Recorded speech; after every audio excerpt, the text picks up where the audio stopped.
ভারতের সঙ্গে মালদ্বীপের সম্পর্ক অত্যন্ত খারাপের দিকে গড়াচ্ছে। তবে বৃহস্পতিবার অন্তর্বর্তীকালীন বাজেটে এর কোনো প্রভাব পড়েনি। ভারতের অন্তর্বর্তীকালীন বাজেটের পরিসংখ্যানে দেখাচ্ছে যে মালদ্বীপে বরাদ্দ কমার বদলে বেড়েছে। আর সংখ্যাটা শুনলে অবাক হয়ে যাবেন।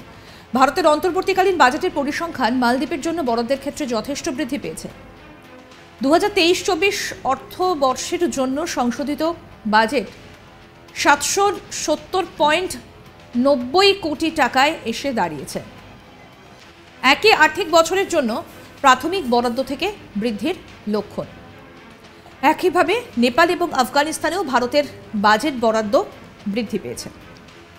অন্যদিকে লাক্ষাদ্বীপ পুঞ্জে প্রধানমন্ত্রী নরেন্দ্র মোদীর সাম্প্রতিক সফর ভারতে বিশেষ আগ্রহ তৈরি করেছে। পর্যটন ক্ষেত্রগুলিও লাক্ষাদ্বীপ ভ্রমণের বিষয়ে খুবই সক্রিয় হয়ে উঠেছে। অনেকে ট্রাভেল কোম্পানি এবং এয়ারলাইন্সও অফার দেওয়া শুরু করেছে। মালদ্বীপ না লাক্ষাদ্বীপ, এই বিতর্কের মাঝে লাক্ষাদ্বীপে যাবার ঝোঁক বেড়েছে। তবে পরিকাঠামোর ক্ষেত্রে দেশের অনেক পর্যটন কেন্দ্র থেকে খানিকটা পিছিয়ে রয়েছে লাক্ষাদ্বীপ। সেই বিষয়টা মাথায় রেখে এর মধ্যেই 1 ফেব্রুয়ারি কেন্দ্রীয় বাজেটে লাক্ষাদ্বীপের পর্যটন পরিকাঠামো ঢেলে সাজানোর কথা ঘোষণা করলেন কেন্দ্রীয় অর্থমন্ত্রী নির্মলা সীতারামন। কেন্দ্রীয় অর্থমন্ত্রী বলেন, অভ্যন্তরীণ পর্যটনকে শক্তিশালী করতে লাক্ষাদ্বীপ এবং অন্যান্য দ্বীপগুলিতে পর্যটন পরিকাঠামোর প্রচার করা হবে, যা এখানকার পর্যটনকে আরও বিশ্বের দরবারে তুলে ধরতে পারবে। সম্প্রতি পরিকাঠামোগত উন্নয়ন এবং পর্যটনের প্রচারের জন্য লাক্ষাদ্বীপ গিয়েছিলেন প্রধানমন্ত্রী নরেন্দ্র মোদী। সেই সফরের বেশ কিছু ছবি পোস্ট করেছিলেন সোশ্যাল মিডিয়ায়। কিন্তু তারপর মালদ্বীপ থেকে ভারত এবং প্রধানমন্ত্রীকে নিয়ে কটূক্তি ভেসে আসে মালদ্বীপের কয়েকজন কেন্দ্রীয় মন্ত্রীর তরফে। লাক্ষাদ্বীপের সমুদ্র সৈকতের ছবি পোস্ট করার পরই আসরে নামে মালদ্বীপের কয়েকজন নেতা মন্ত্রী। প্রধানমন্ত্রী নরেন্দ্র মোদীকে অশালীন ভাষায় আক্রমণ করেন তারা। এরপরই সোশ্যাল মিডিয়ায় যুদ্ধ শুরু হয়। অবস্থা বেগতিক বুঝে বিদেশি নেতা এবং উচ্চপদস্থ ব্যক্তিদের বিরুদ্ধে সোশ্যাল মিডিয়া প্ল্যাটফর্মে অবমাননাকর মন্তব্য, আর এর অভিযোগে ওই 3 মন্ত্রীকে বরখাস্ত করেছে মালদ্বীপ সরকার। পাশাপাশি জানিয়েছে ওই মন্তব্যের সঙ্গে মালদ্বীপ সরকারের কোনো সম্পর্ক নেই। এটা নিছকই ব্যক্তিগত মন্তব্য। যদিও তাতে রোষ কমেনি ভারতীয়দের। তারপরেই বয়কট মালদ্বীপ ডাক ওঠে সোশ্যাল মিডিয়ায়। এর প্রভাবও পড়ে। অনেকেই মালদ্বীপের বুকিং ক্যান্সেল করে লাক্ষাদ্বীপের দিকে ঝোঁকেন।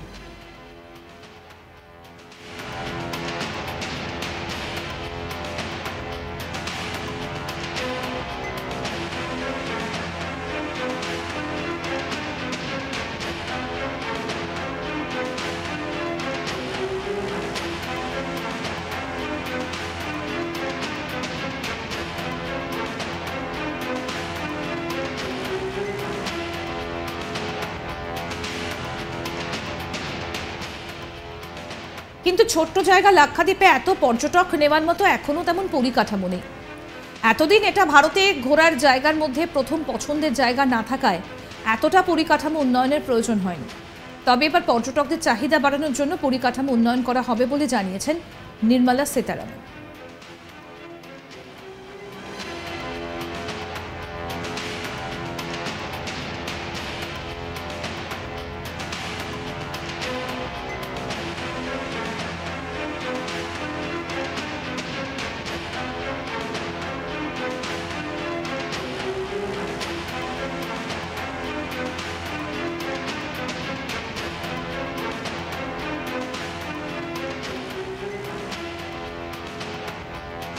ভারতের সঙ্গে মালদ্বীপের সম্পর্ক অত্যন্ত খারাপের দিকে গড়াচ্ছে। তবে বৃহস্পতিবার অন্তর্বর্তীকালীন বাজেটে এর কোনো প্রভাব পড়েনি।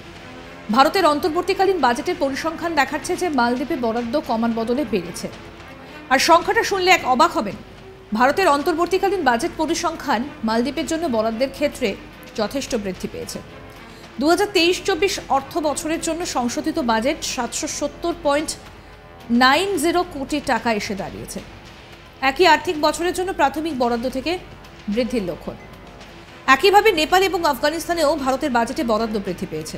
অন্যদিকে লাক্ষাদ্বীপ পুঞ্জে প্রধানমন্ত্রী নরেন্দ্র মোদীর সাম্প্রতিক সফর ভারতের বিশেষ আগ্রহ তৈরি করেছে। পর্যটন ক্ষেত্রগুলিও লাক্ষাদ্বীপ ভ্রমণের বিষয়ে খুবই সক্রিয় হয়ে উঠেছে। অনেক ট্রাভেল কোম্পানি এবং এয়ারলাইন্সও অফার দেওয়া শুরু করেছে। মালদ্বীপ না লাক্ষাদ্বীপ, এই বিতর্কের মাঝে লাক্ষাদ্বীপে যাওয়ার ঝোঁক বেড়েছে। তবে পরিকাঠামোর ক্ষেত্রে দেশের অনেক পর্যটন কেন্দ্র থেকে খানিকটা পিছিয়ে রয়েছে লাক্ষাদ্বীপ। সেই বিষয়টা মাথায় রেখে এর মধ্যেই 1 ফেব্রুয়ারি কেন্দ্রীয় বাজেটে লাক্ষাদ্বীপের পর্যটন পরিকাঠামো ঢেলে সাজানোর কথা ঘোষণা করলেন কেন্দ্রীয় অর্থমন্ত্রী নির্মলা সীতারামন।